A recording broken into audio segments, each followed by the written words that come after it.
โอ้ยมีสื่อนะสาวเอาช่วงนี้ได้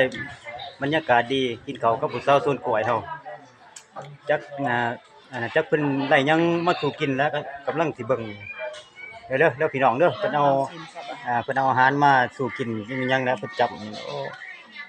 ฮ้ยผู้สาวได้อิหยังกินอันนี้ อันนี้อันนี้ผู้สาวสวนกล้วยเฮาพี่น้องเพิ่นกำลังรับประทานอาหารเที่ยงเพิ่นก็สิมีหยังแหละเนียนมะเขือแหน่เพิ่นมาสู่กินแจ่วเพิ่นก็จำเลย แล้วเพิ่นก็มีก้อยบ่นี่จะก้อยหยังแล้วเพิ่นก็บ่บอกจะก้อยหยังแต่ว่าเพิ่นก็จำจนกับสิบุ่นมัน มากินข้าวเที่ยงนะเพิ่นน่ะกินแซ่บดีเด้พี่น้องมื้อนี้ไล่โอกาสดีเมียบ่มาถ้านำเมียมาก็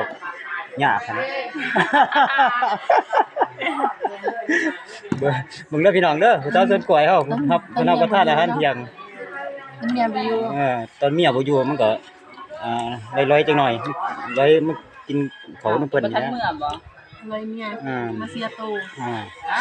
เด้อพี่น้องเด้อสิเซลฟี่กับผู้สาวต้นกล้วยจักหน่อยเดี๋ยวมาแน่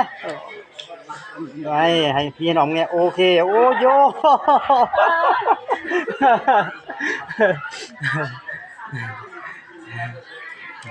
ให้มันได้ยาวได้เด้อ เด้อพี่น้องเด้ออันนี้คือข้าวเหนียวเฮา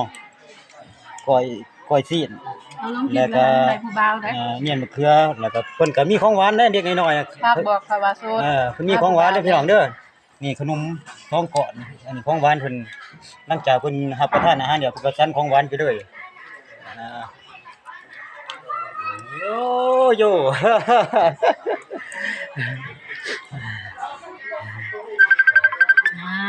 เอาขอบใจเด้อพี่น้องเด้อเก็บภาพเด็กน้อยตอนที่ตอนน้อง